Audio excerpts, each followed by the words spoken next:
జై స్వరాజ్, జై స్వరాజ్, జై స్వరాజ్, జై స్వరాజ్, జై స్వరాజ్, జై స్వరాజ్.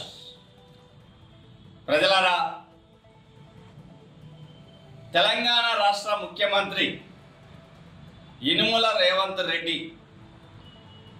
ఇటీవల నిన్న మాట్లాడుతూ చాలా బాధాకరమైనటువంటి విషయాల్ని ఆయన మాట్లాడారు.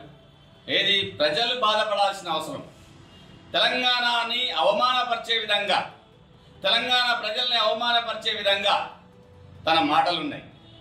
బడ్జెట్ విషయంలో లేదా ఎంప్లాయీస్ వారి యొక్క డిమాండ్స్ విషయంలో మాట్లాడుతూ నువ్వు చెప్పుకున్న తీరు వేరే ఉంటుంది, కన్విన్స్ చేసే తీరే ఉంటుంది. పైసలు లేవు, అప్పులు పుట్టడం లేదు, ఎక్కడ పోయినా బ్యాంకర్లు దొంగ లెక్క చూస్తున్నారు నన్ను. అదేవిధంగా ఢిల్లీ పోతే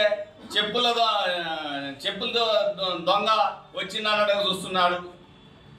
అయ్యా రేవంత్ రెడ్డి గారు, నువ్వు ఒక సీఎం, నిన్ను దొంగగా చూస్తున్నారా అక్కడ వాళ్ళు?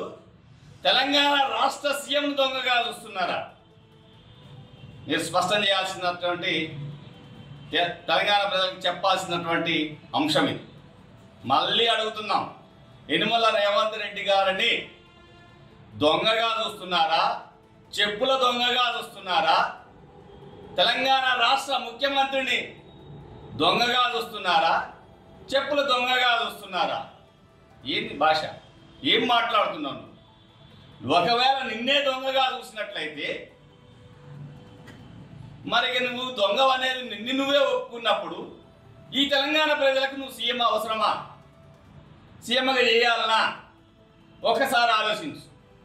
లేదు, నిన్ను దొంగగా చూడటం లేదు, యనుమల రేవంత్ రెడ్డి గారిని దొంగగా చూడటం లేదు, తెలంగాణ రాష్ట్ర ముఖ్యమంత్రిని దొంగగా చూస్తున్నారా?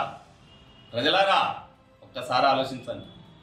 తెలంగాణ రాష్ట్ర ముఖ్యమంత్రి దొంగ, చెప్పుల దొంగ అనే దేశవ్యాప్తంగా లేదా అనేక ఫైనాన్స్ కంపెనీలు చూస్తున్నాయంటే అంతకంటే పెద్ద అవమానం ఈ తెలంగాణ ప్రజలకి లేదు.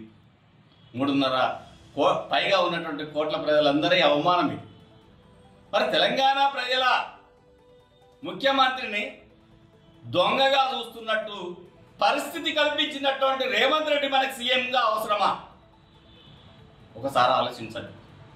ఎందుకంటే ఒక ప్రధాన స్థానంలో ఉన్నటువంటి వాళ్ళు మాట్లాడుతున్నప్పుడు ప్రజల్లో ఆత్మవిశ్వాసం కల్పించాలి.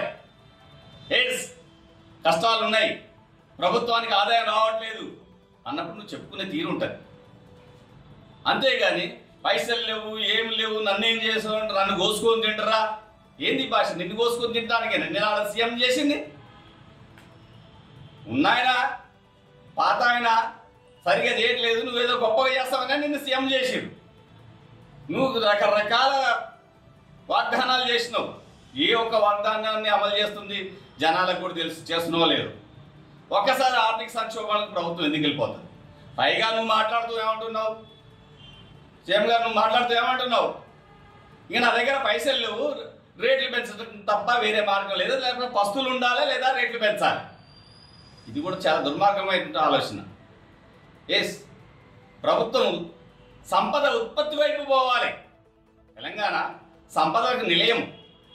దొరికిందల్లా ప్రైవేట్ వాడికి ఇస్తుంది, దొరికిందల్లా కాంట్రాక్టర్లకు ఇస్తుంది, దొరికిందల్లా మీ ఎమ్మెల్యేలు, మినిస్టర్లు, సీఎంలు లేదా ప్రధాన ప్రతిపక్ష నాయకులకు సంబంధించినటువంటి వాళ్ళకి కట్టబెడుతుంది.